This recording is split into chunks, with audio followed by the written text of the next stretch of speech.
আসসালামু আলাইকুম। সবাই কেমন আছেন? আশা করি আল্লাহর রহমতে সবাই সুস্থ আছেন, ভালো আছেন। আলহামদুলিল্লাহ, আমি অনেক ভালো আছি। আজকে একটা নতুন শর্ট ভিডিও নিয়ে আসলাম। তো আজকে রমজানের 14।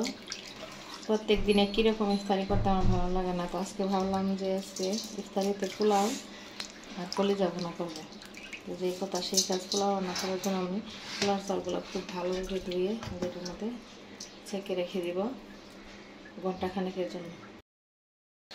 এই যে আমি পোলাও চালটা ধুয়ে ভালো করে পানি ঝরিয়ে নেব ঘন্টাখানেকের জন্য। ঠিক এই অবস্থায় রেখে দেবো। পানিটা ঝরে নিলে হয় কি, মানে পোলাও রান্না করলে পাতলা অনেক ঝরঝরা হয়, অনেক সুন্দর হয়, খেতেও ভালো লাগে। আর এদিকে আমি কলিজা এই যে ভিজিয়ে রেখেছিলাম, তো কলিজাগুলো আমি সুন্দরভাবে কেটে নেব পিস পিস করে। আর এই পোলাও চালটা আসলে ক্ষেতের চাল, মানে সবগুলোই তো খেতে হয়, মানে এটা দেশি আর কি, হাতের চাল। বাবা আমাকে কিনে দিয়েছিল, এর আগের ভিডিওতে আপনাদের সাথে শেয়ার করেছিলাম।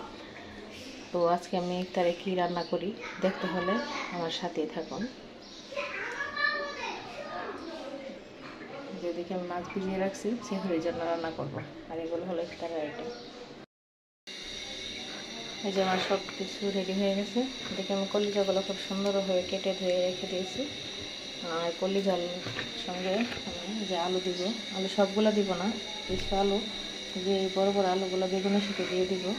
আর আমার কাছে আসলে আলু দিয়ে এতটা ভালো লাগে না, কিন্তু আমার ফ্যামিলির সবাই আলু দিয়ে তরকারি পছন্দ করে। আবার তরকারি হোক ভাজি হোক, যে কোনো তরকারিতে আমাকে আলু দিতেই হবে বাধ্যতামূলক। এই যে দেখুন, বেগুনগুলো খুব ভালো করে কেটে দিয়ে রেখেছি। এগুলো আমি সেহেরির জন্য মাছ দিয়ে রান্না করবো। এটা কিন্তু আমাদের বাড়ির ক্ষেতের বেগুন, যে আমার আব্বা নিজে চাষ করে। বাহিরে চাষ করতে দিয়ে এটা বাড়ির ভিতরে যে জমিটা আছে এটার ভিতরে আমার বাবা সব ধরনের সবজি চাষ করে থাকে। আর এই যে মাছ ভিজিয়ে রাখছি, এখন আমি রান্না শুরু করে দিব ইনশাল্লাহ। আর এদিকে আমি টমেটো কুচি করে নিয়েছি। আসলে টমেটোটা কুচি করেছি কলিজা ভুনার মধ্যে দিব। আমার মতো কে কে টমেটো দিয়ে কলিজা ভুনা পছন্দ করেন অবশ্যই কমেন্ট করে জানাবেন। আর এই যে পেঁয়াজগুলো আমি একটু ডুমো ডুমো করে কেটে নিয়েছি। কলিজার মধ্যে এরকম ডুমো ডুমো করে কেটে দিলে আমার অনেক ভালো লাগে। তো আমার সাথেই থাকুন। যেমন মাছগুলো খুব ভালোভাবে ভাজা হয়ে গেছে, দেখুন মাছগুলো নামিয়ে নেব। তারপর কলিজা ভুনার জন্য তরকারিতে আলুগুলো একসঙ্গে ভেজে নেব।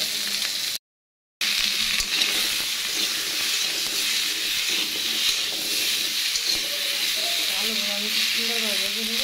আর এই যেদিকে পানি ফুটিয়ে রাখছি পোলাওর জন্য, পোলার মধ্যে ফুটন্ত পানি দিব। আপনার জন্য একটা কড়াই বসিয়ে দিয়েছি, এর মধ্যে কড়াই গরম হয়ে গেছে। এখন দিয়ে দেবো পরিমাণ মতো তেল।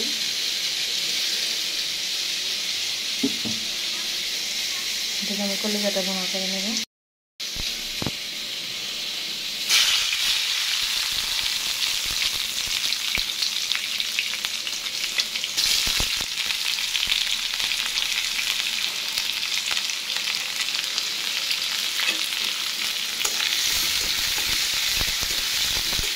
কুচি করে রাখা পেঁয়াজগুলো আমি খুব ভালোভাবে ভেজে নেব।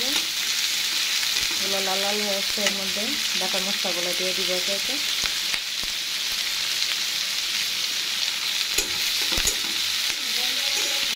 আমার পেঁয়াজগুলো খুব ভালোভাবে ভাজা হয়ে গেছে, এর মধ্যে আমি টমেটো কুচিগুলো দিয়ে দিচ্ছি।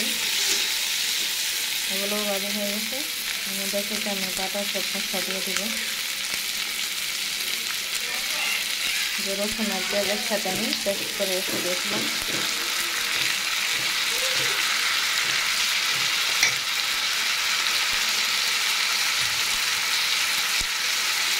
এখন দিয়ে দেবো আদা বাটা।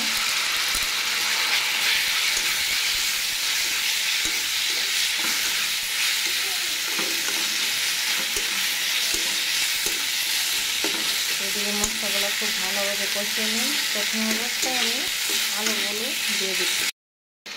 দিয়ে আমি সবগুলো মশলা দিয়ে দেবো, মানে একটু সবগুলো মশলা আমি দিয়ে দিলাম। মশলাগুলো খুব ভালোভাবে কষিয়ে নেব। আর মশলা যত ভালোভাবে কষানো হবে, যে কোনো তরকারি ভাজি ভুনা খেতে কিন্তু টেস্টটা একটু অন্যরকম আসে। তরকারি টেস্টই মানে আলাদা হয়ে যায়, অনেক গুণ বেড়ে যায়। যে কোনো তরকারি রান্না করি আগে মশলাকে ভালোভাবে কষিয়ে নিই। তো মশলাটা এদিকে কষানো হতে থাক, এদিকে আমি আলুগুলো নামিয়ে নেব। আলুগুলো খুব সুন্দরভাবে দেখুন ভাজা হয়ে গেছে। দেখুন মাশাআল্লাহ মশলাগুলো খুব ভালোভাবে মশলাটা কষানো হয়ে গেছে। এই যে দেখুন উপর দিয়ে তেল উঠে গেছে। তো এই পর্যায়ে সামনে ভেজে রাখা আলুগুলো দিয়ে দিব।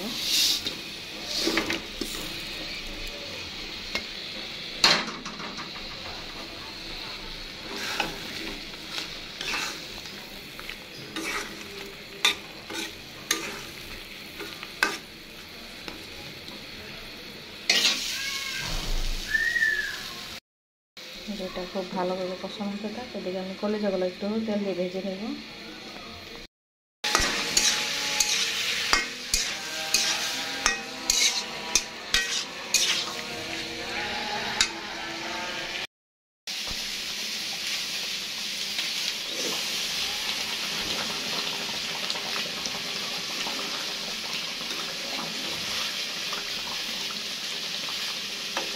আলুগুলো খুব সুন্দরভাবে সিদ্ধ হয়েছে, কষানো হয়েছে। এই যে ভেজে রাখা কলিজাগুলো দিয়ে দিব।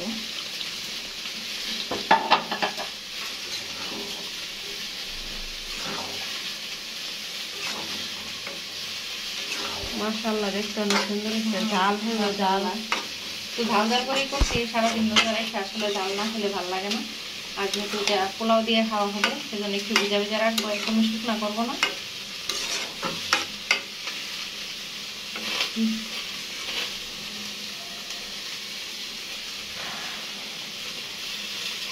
টমেটোটা দিয়ে লাল লাল হয়েছে, কালারটা অনেক সুন্দর আসছে। ঠিক আছে, যে পোলাওর জন্য আমি পাতিল বসাই দিয়েছি। পাতিল গরম হয়ে গেছে, এর মধ্যে তেল দিয়ে দিব।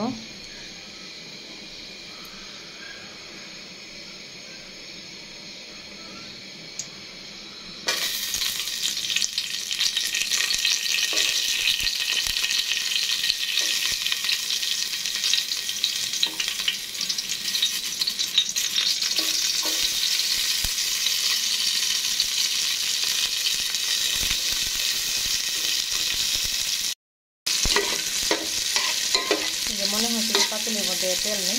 দেখুন এই পাতিলগুলোর সাইডে সব তেল ছেড়ে দিয়েছে। দেখুন এটা কত তেল জমা হয়েছে মাঝখানটা। এর মধ্যে আমি দিয়ে দেবো পরিমাণ মতো একটু আদা বাটা,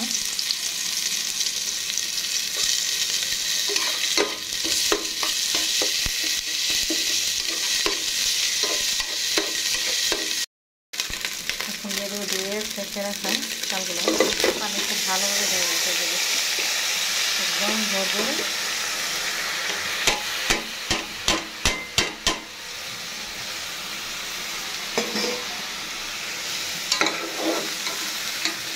চালটা খুব ভালোভাবে ভেজে নেব। চালটা যত ভাজা হবে পোলাওটা খেতে তত ঝরঝরে হবে, তত মজা হবে।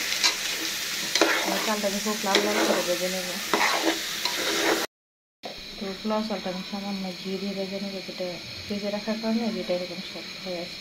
হাতে তুলে দিয়ে আপনাদেরকে আগে বলেছিলাম যে আমার বোন আমাকে নিজের হাতে ঘি তৈরি করে দেবে। পোলাও ভাতের মধ্যে আসলে ঘি দিলে ফ্লেভারটাই অন্যরকম আসে। খেতে মাশাআল্লাহ মাশাআল্লাহ অনেক টেস্ট হয়। আর ঘি দিলে স্বাদটা মানে কী বলবো, 3 গুণ বেড়ে যায়। ঝরঝরা হচ্ছে দিয়ে দিতে পারি, আগে থেকে ফুটিয়ে রাখা পানি।